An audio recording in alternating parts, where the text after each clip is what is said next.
Today I have this old Magruder's American Government 1955, it looks like, book.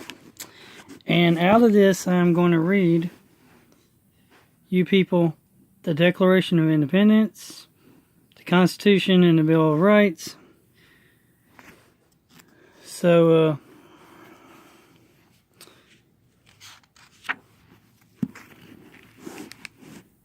this is official stuff they used to teach in actual high school, elementary school, whatever, back in the day. So, if people don't think that this is a...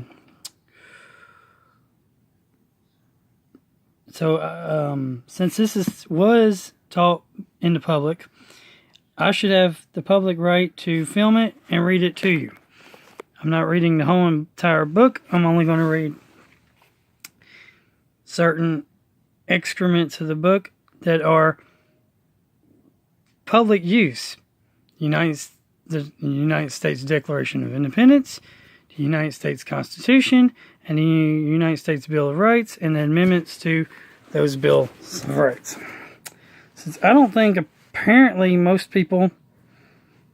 I'm not sure if most people have ever read the Constitution personally or even heard the exact Constitution. For that matter, I'm not sure a lot of people in America today have even heard or read the Declaration of Independence, for that matter, either. Or has heard or read every single amendment to the United States Constitution. So without further ado,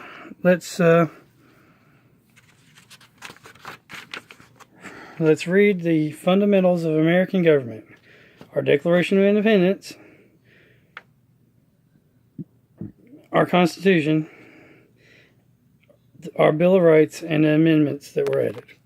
See? 1955. Old book, still relevant today.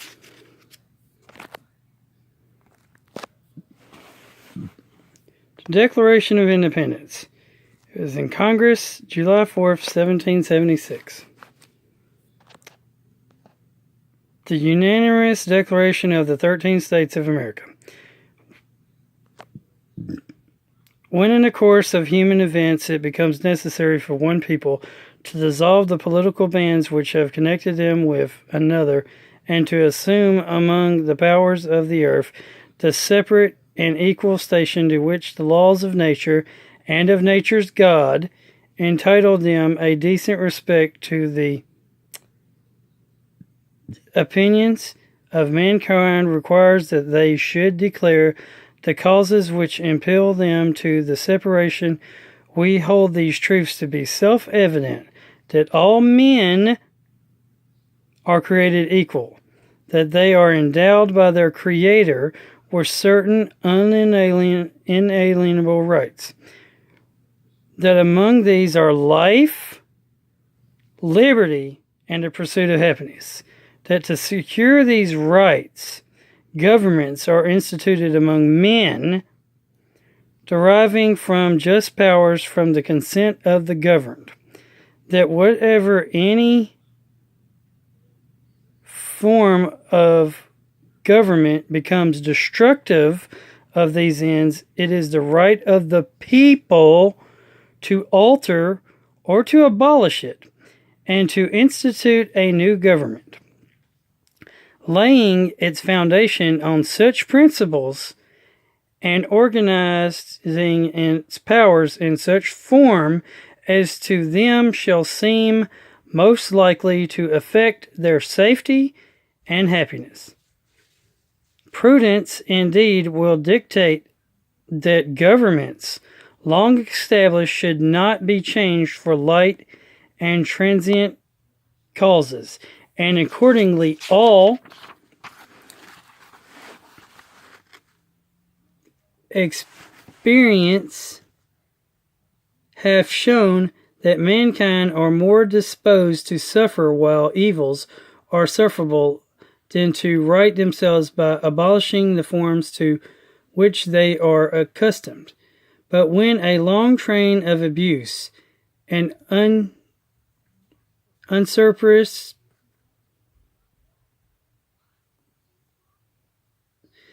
pursuing invariably the same object in vases are designed to reduce them under absolute despotism.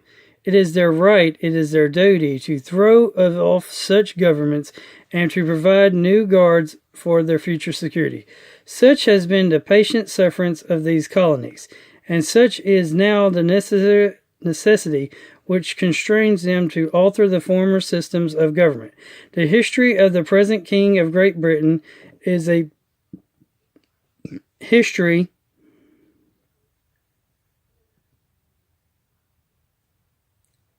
of repeated injuries and usurpations, all having to indirect object the establishment of an absolute tyranny over the states. To prove this, let facts be submitted to a candid world. He has refused his assent to laws the most wholesome and necessary for the public good. He has forbidden his governors to pass laws of immediate and pressing importance unless suspended in their operation till the assent should be obtained, and when so suspended, he has utterly neglected to attend to them. He has refused to pass other laws for the accommodation of large districts of people unless those people would relinquish the right of representation in the legislature, a right inestimated to them and formidable to tyrants only. He has called together legislative bodies at places unusual, uncomfortable, and distant from the depository of their public records for the sole purpose of fatiguing them into compliance with his measures. He has dissolved representative houses repeatedly for opposing with many firmness his invasions on the rights of the people.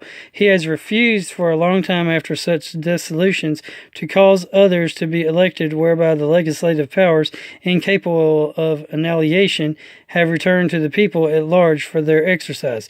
The state remaining in the meantime exposed to all the dangers of invasions from without and convulsions from within.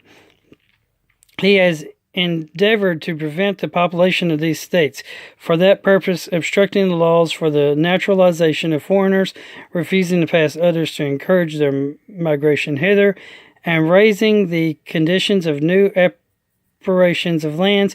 He has obstructed the administration of justice by refusing his arrests to laws for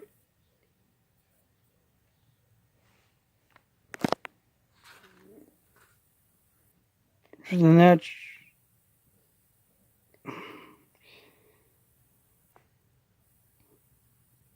he has endeavored to prevent the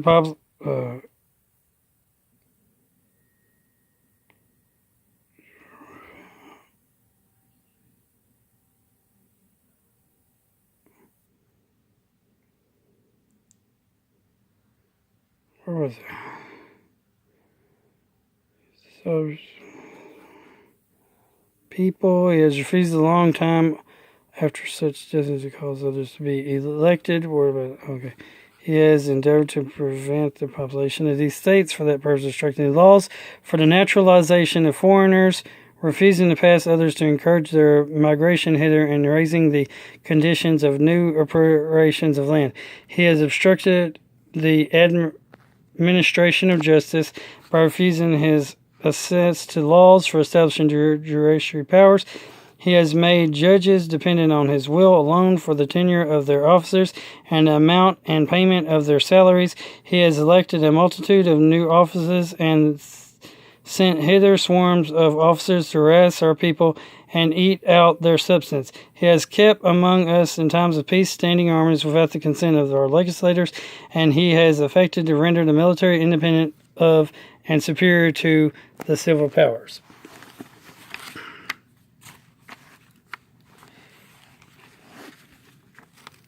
He has combined with others to subject us to the jurisdiction foreign to our constitutions constitutions, and acknowledged by our laws, giving his assent to their acts of pretend legislator, for quartering large bodies of armed troops among us, for protecting them by a mock trial from punishment for any murderers which have and should commit on the inhabitants of these states, for cutting off our trade with our ports of the world, for imposing taxes on us without our consent, for depriving us of many cases in the benefits of trial by jury, for transporting us beyond seas to be tried for pretended offenses, for abolishing the free system of English laws in the neighboring province, establishing therein in arbitrary governments, and enlarging in boundaries, so as to render it as once an example and fit instrument for introducing the same absolute rule into these colonies, for taking away our charters, abolishing our most valuable laws, and altering fundamentally in forms of our governments, for suspending our own legislators and declaring themselves invested with power to legislate for us all cases whatsoever. He has abducted government here by declaring us out of his protection and waging war against us. He has plundered our seas, ravaged our coasts, burned our towns, and destroyed the lives of our people. He, at this time, transporting large amounts of foreign mercenaries to complete the works of death, dissolution, and tyranny, already began with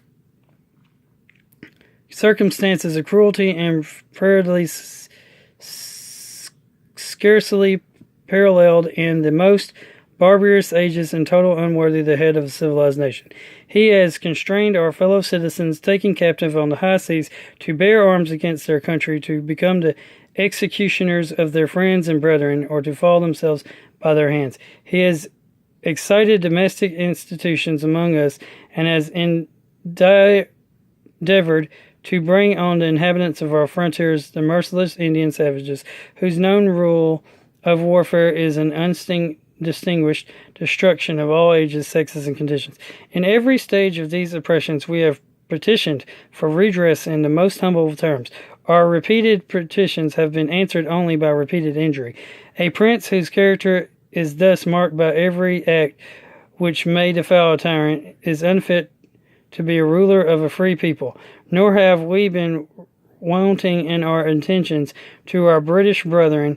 We have warned them from time to time of attempts by their legislator to extend an unwarranted jurisdiction over us. We have reminded them of their circumstances of our immigration and settlement here. We have applied to their native justice and magnanimity, and we have conjured them by the ties of our common kindred to disavow these surreptitious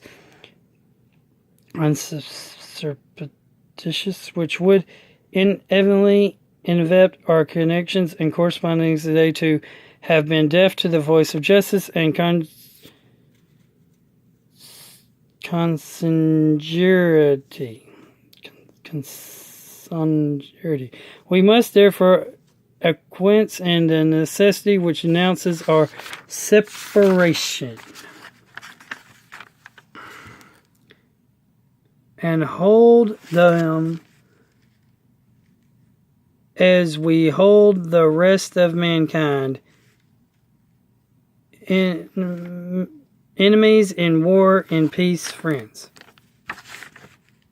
We, therefore, the representatives of the United States of America in Central Congress, assembled, appealing to the Supreme Judge of the world for the rectitude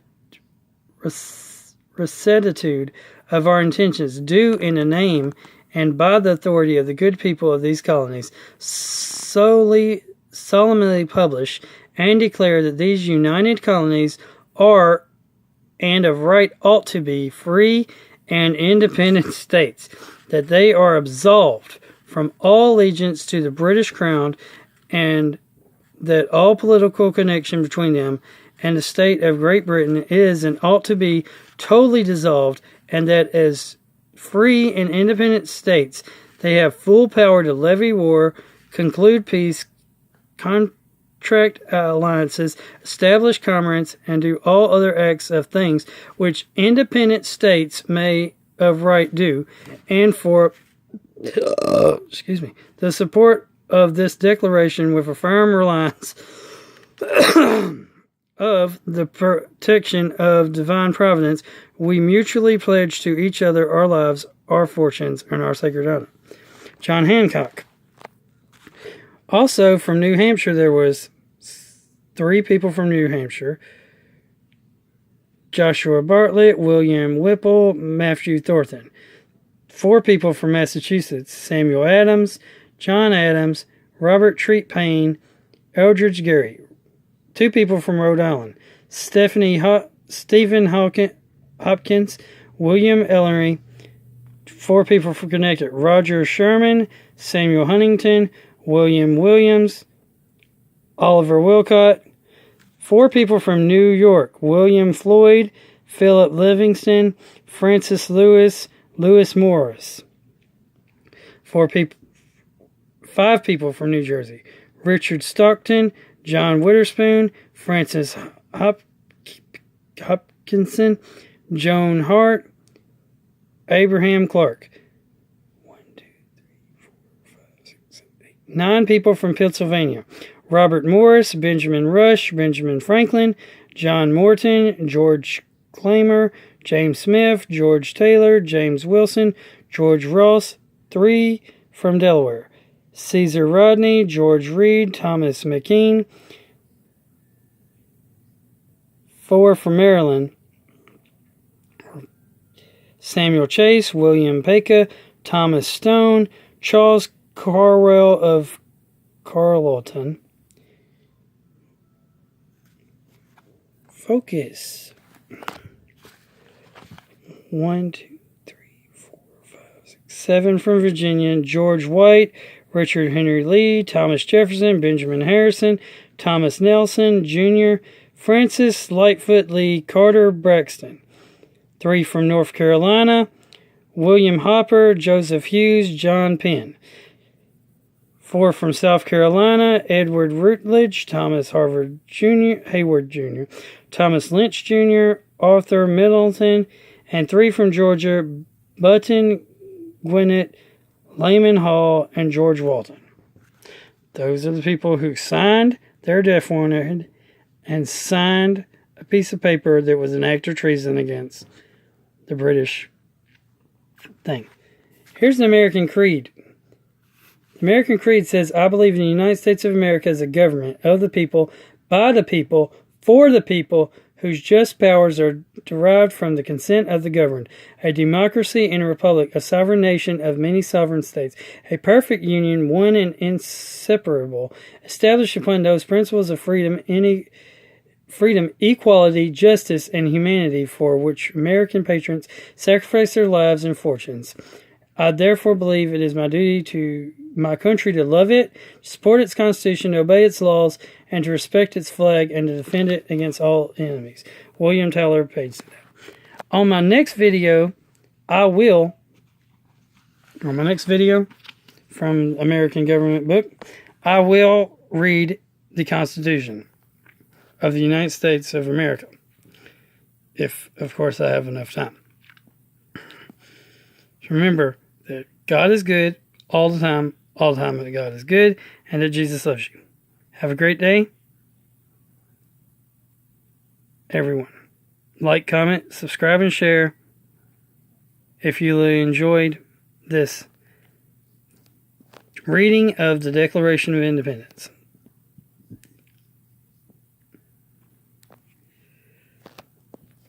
Not everyone has heard it. Not everybody has read it. And more people need to know about it. So I've decided to do a couple of video series on it. Next video is me reading the Constitution of the United States of America. If I have to break it down in more than one video, I will do so. Have a great day, everybody.